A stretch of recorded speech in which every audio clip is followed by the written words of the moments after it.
Hey folks, Ted here with Exped and the Exped Ergo Hammock. This is part 2. This is the video where we're going to show you how to deploy the tarp. In the case of bad weather or you want extra shade, this is the video that you want to watch for setting up the tarp. First video, we set up the hammock and you saw how fast that went. This one's a little more involved, but it certainly gives you an expansive cover in any inclement weather or again if you just want the shade. So first thing you want to do is reach in and pull out the Ergo tarp. The Ergo tarp, the first element you want to be grabbing for is the ridge line, and that's defined by these two pieces right here, and you can see the seam that has these extra grab points. It'll be more clear as I suspend it. Each one of these gets anchored to one of the anchor points on the trees. As we get closer here, I'm going to show you the little pockets where the extra cord keepers are. Just pull the cord out. And like all Exped tarps, we use this very simple hook and tension lock so we don't have to use any knots to suspend this hammock, or suspend this particular tarp. So what I'm going to do is I'm going to take it, wrap it around the tree,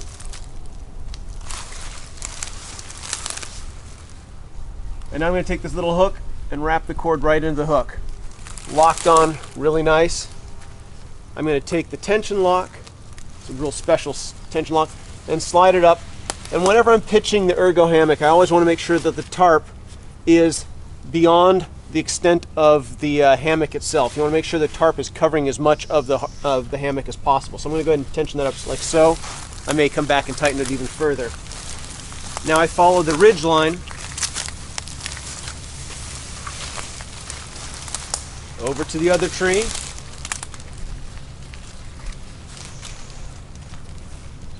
And I do the same thing. Take the little claw hook,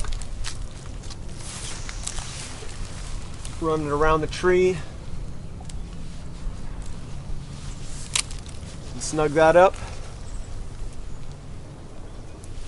and then tension the tarp into place. And as it stands, the distance between the trees here is actually narrower than the tarp itself. So I'm going to go ahead and utilize some of these additional little webbing loops. I'm going to unclip the tensioner here and put it onto the second loop of the tarp. It's one of the nice things about the Ergo. There's a lot of adjustability in this whole system, so I can go ahead and accommodate the different expanses of trees. Tighten it up a little bit further on this side, like so. And now I'm going to go ahead and spread the tarp out. Remember, in the Ergo hammock, you are actually sleeping asymmetrically.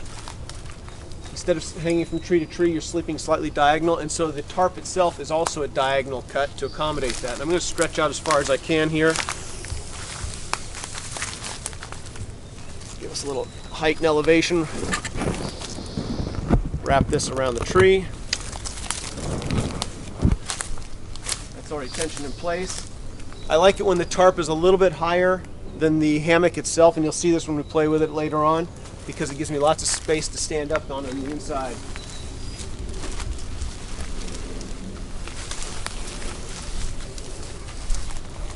I'm going to take the back wing of the tarp, and it too is captured in a nice little cord pocket back here. Pull this all out. I'll be with you in just a second.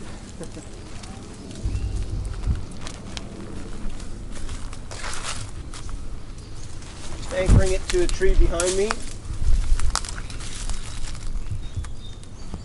Again, the nice thing is there's no knots on there. I'm going to loosen that up just a little bit. There we go. And now you can see we've got the tarp, the primary tarp, all pitched. However, we've got these nice little wings on either side. Now these wings, I like to use them depending upon the weather. If it's really nice weather, I'm going to pitch them up high and out. If it's really bad weather, stick with me here, I'm going to go ahead and snug it down tight. I'm going to show you how that works. It works really nicely around the actual tree that I just pitched the hammock on. So run this around the other side. Loosen that up. And now I could go ahead and put it on this corner right here, or I could also again use several of these other attachment points, just depending upon the pitching options available. I'm going to go ahead and do it right here. Slide the hook through the webbing loop, just like that. And then come back over here and tension it right on down. And again, you'll notice I'm not having to do any knots, and that's pretty nice. One thing I find out about knots is that sometimes I tie knots so good that the only way I can get them undone is with a knife. So this way I save my ropes. Let's go to the other side and pitch that.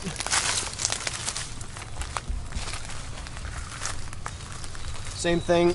The nice thing about these pockets here is that even if I shake them around, the ropes are locked in there. They're not going to self-deploy. So in order to get at the access to the high-out cords, I have to flip the pocket inside out on itself, or right side out, I guess, and pull the cords out. And now I'm going to deploy this in a little bit wider format around all these trees. Give myself a little more air and space. The same thing is happening. I'm just hooking it through the webbing loops that are available here. It's all hooked. Now I go ahead and tension it just like so. So now you can see the space under here is really, really impressive. I can get into the hammock standing up, I can change, I can do whatever I want to, but now I'm completely set up, ready for a good night's sleep. Bug protection, hammock, everything else. Watch for the next video and we'll kind of walk through a few more details. Thanks.